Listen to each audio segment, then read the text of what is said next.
What about the class warfare aspect of it, the politics of aspiration? I have millennials, which are now the biggest voting bloc in Australia, in mind here. You know, they've got enormous HECS debt. They've been told going to uni is a great idea because they'll get a higher paying job. They've done that. They've probably paid for a house that they can't really afford. They're paying higher interest rates. They're paying higher cost of living, inflation is smashing them. They've had their careers stalled by COVID potentially, and now bracket creep's really going to swallow up. Now, like I don't think when you're going out campaigning that bracket creep is really something that captures hearts and minds. But isn't there a bit of a fairness issue there? What about the politics of aspiration? Yeah. So here's the thing about aspiration. When we talk to Australians today, the word aspiration doesn't really resonate anymore. Wages are stagnated, so bracket creep as an issue for a lot of these millennials doesn't really bounce hard as an issue. They just think that, well, look, I haven't seen much increase in my wage for years. I'm still casual. Look, you know, this particular group of Australians are disproportionately represented amongst the casual workforce, contract work. They're not happy about the situation. Don't get me wrong. And we can see what's happening here with particularly younger voters, especially under the age of 35. These young Australians are going to the Greens. They're voting for independence. In the outer suburbs, they're shifting to independence and other minor parties, and away from the two major parties. Yeah. So you're not wrong. Absolutely. Well, that's my point, Cos. Like, does this really bring them back? No, it wouldn't. It will bring back millennials who live in the outer suburbs and got families. That's a pretty significant problem, and it's a problem we can see right across the Western world, right? You see this in the US. Young African American, young Latino voters are considering voting for Trump. We see that in Netherlands. The surge in the right wing, Geert Wilders' vote was driven by non-university educated young people.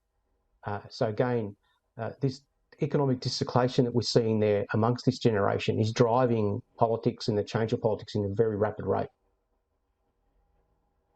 Yeah. So that all said, I mean, does this change? It's clearly a broken promise. As I said at the start, you know, clearly the government is banking on the fact that this does benefit more people in Middle Australia. But are the gains there for Labor? You know, does this, from where we sit at the moment, really guarantee victory at the next election? And what do we take from Dunkley and the result there?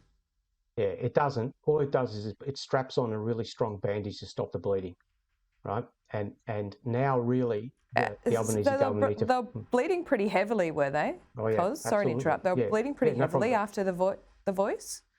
Yeah, so we saw their primary vote across all polls, including ours, in the low 30s. Some of them put them in the high 20s. That's not a good primary vote, particularly when your vote is stabilising in certain parts of Australia, being the wealthiest parts, but going backwards at a great rate of knots in the outer suburbs. And that's where Dutton was going to drive his victory bus through. And so this helps them tackle that problem. It doesn't solve that problem.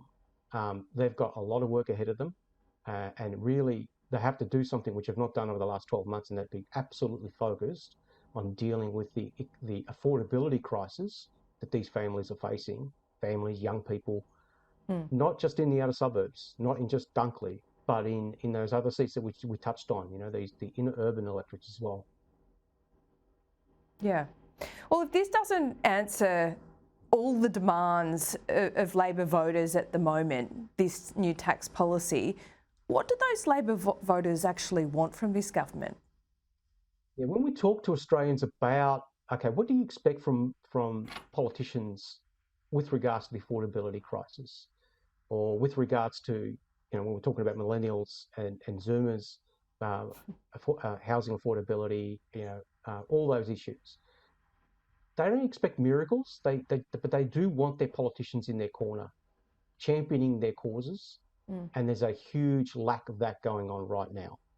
You can see how Dutton's been trying to actually move into that space over the last 12 months, particularly during the referendum when Labor was preoccupied on that issue and and committing an enormous amount of political bandwidth on that issue, and that's cost them a lot.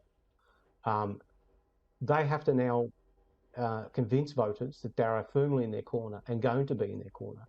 But we've really not seen much evidence of that when it comes to federal politics on both sides. And that's why the major party vote's been on decline now for some time. And I expect the other vote at the next federal election to exceed 6 million.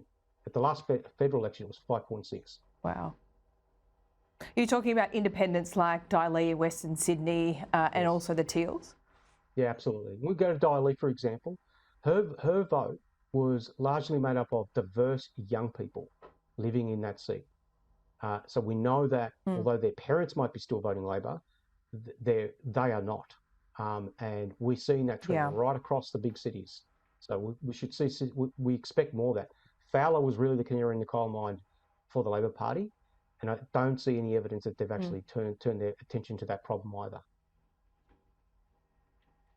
Cos, such a fascinating chat. I could talk to you for another hour, but I won't. We'll do it again soon.